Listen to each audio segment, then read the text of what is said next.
Hello guys, আবার কিন্তু নতুন একটি ব্লগ নিয়ে আসলাম আমার রুবুল লাইফস্টাইল ব্লগ চ্যানেলে। তো আপনারা সবাই ব্লগটা দেখবেন, সম্পূর্ণ দেখবেন, যে যেখান থেকে দেখতেছেন কমেন্ট করবেন। তো আজকে আমি আসছি হাউলি রাসে 98 সংখ্যক হাউলি রাস মহোৎসব, যেটা নাকি শুভ উদ্বোধনের দিন আজকে। তো তাই আমরা ব্লগটা আরম্ভ করছি। তো আপনাদের কাছে একটাই রিকোয়েস্ট, জয় জুবিনদা লিখে আমার কমেন্ট বক্সে কমেন্ট করবেন এবং কি জাস্টিস ফর জুবিনদা লিখবেন। আর এখানে আমি প্রথমে ঢুকলাম রাসের গেটের সামনে। তো এখানে কিন্তু বহুত ভিড়, বহুত মানুষ। ওইগুলো মানুষ কোথা থেকে আসে আমি নিজেও জানি না। তো প্রথমে দেখতে পাচ্ছেন রাসের যেটা নাকি ফিল্ড বা মন্দিরের ফিল্ড, এখানে দেখুন দর্শকের দর্শক, জনসাধারণের জনসাধারণ। তো ব্লগটা কিন্তু ধামাকা হবে, তো আপনারা দেখবেন। তো আমি দেখতেছি একটা পিতলের একটি শিল্ড, এখানে দেখতে পাচ্ছেন আমাদের হিয়ার আম টু জুবিন দা শ্রদ্ধাঞ্জলি জানিয়ে কিন্তু এই রাসের শুভ উদ্বোধনী করছে জুবিনদার। তো আপনারা সবাই জাস্টিস ফর জুবিনদা লিখবেন, জুবিনদার জন্য দোয়া করবেন।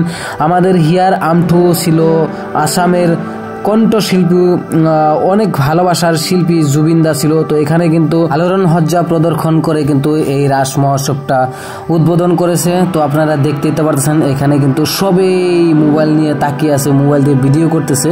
তো আমিও করতেছি। তো এখানে দেখতে পাচ্ছেন আমাদের জুবিন গার্গের ন্যায় বিচারু, জুবিন গার্গের ন্যায় বিচারু এখানে লেখা আছে। তো আপনারা দেখতে আলুর হজ্জা প্রদর্শন দিয়ে মানে বোঝাচ্ছে দর্শককে বিচার চায়, জাস্টিস ফর জুবিনদা সবাই লিখবেন। আর এখানে লেখা আছে সাগরের তলিত খুবর মন। আমার জুবিনদাই কিন্তু সাগরের তলে শোয়ার জন্য সে অনেক কথাই বলেছে। আর এখানে আলোড়ন যার প্রদর্শন জ্বালিয়ে কিন্তু মানুষকে দেখাচ্ছে যে আমাদের হাউলি রাস মহোৎসবের এইবারকার সেরা আলোড়ন লাইট এবং কি আলোড়ন ঝাড়বাতি আলোড়ন। আর এবার কিন্তু বম বা ফটকা এই ধরনের ফোটানো হয়, কেননা জুবিনদার জন্য সবই মানে আবেগিক, তার জন্যই কিন্তু এই হাউলি রাস মহোৎসবের যেটা কি বম ফুটানো, ঝাড়বাতি উপরে আতশবাজি ফুটানো, এগুলো সব কিছুই কিন্তু বন্ধ। আর এই যে ঝাড় আলোড়ন যেটা নাকি আপনারা দেখতে পারতেছেন এইটাই কিন্তু চলছে।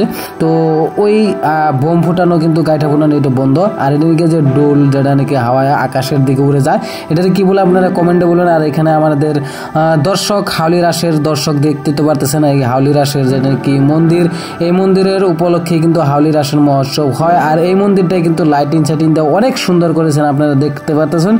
আর এখানে আমি আসতেছি বর্তমান কিন্তু মেলা, যেটা নাকি আপনাদের মদ কাকুয়া, ড্রাগন দোলনা এইগুলো কিন্তু এখানে আসছে। আমি সেই মেলা যাচ্ছি, সেই মেলায় কিন্তু মিনা বাজার বলে কয়, ওখানে ড্যান্স হবে, গান হবে, স্টেজ প্রোগ্রাম হবে, নাগরদোলা হবে, ড্রাগন দোলা হবে, মানে সমস্ত বস্তু কিন্তু এখানে আছে। ফ্রুট আছে, ফ্রুট প্লেন আছে, মানে যে কোনো ধরনের বস্তু কিন্তু এই সাইডে পাবেন। আর ওই সাইডে কিন্তু দর্শক এবং কি মন্দিরের পূজা পাঠ করা হয়। তো আমি গেটের দিকে প্রবেশ করতেছি, যেখানে কি মিনা বাজার আছে। তো মিনা বাজারে কি কি আছে আপনাদেরকে দেখাবো, ব্লগটায় থাকবেন, ব্লগে কমেন্ট করবেন, ব্লগটা কেমন হলো সমস্ত আপনারা আমাকে জানাবেন কমেন্টের জরিয়েতে। তো আপনারা দেখতে তো পাচ্ছেন এখানে কিন্তু মিনা বাজারে আসে কিন্তু আমার মাথাটা গরম, মানুষ বহুতই কম যেহেতু ফার্স্টের দিন, তার জন্য। তো গাইস একটা কথাই বলতেছি, আমি ভিডিওটা আপলোড করার জন্য 2 দিন লেট, তো তার জন্য সরি।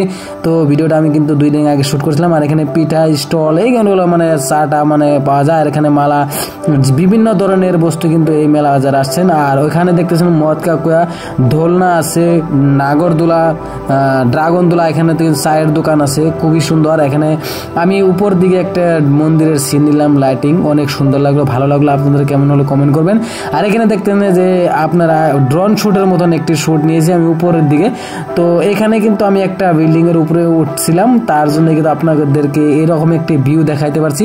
তো গাইস আপনারা যদি আমাকে চান ড্রোনের শুট দেখাবো, তাহলে আমার চ্যানেলটা সাবস্ক্রাইব করে আমার সাথে থাকুন।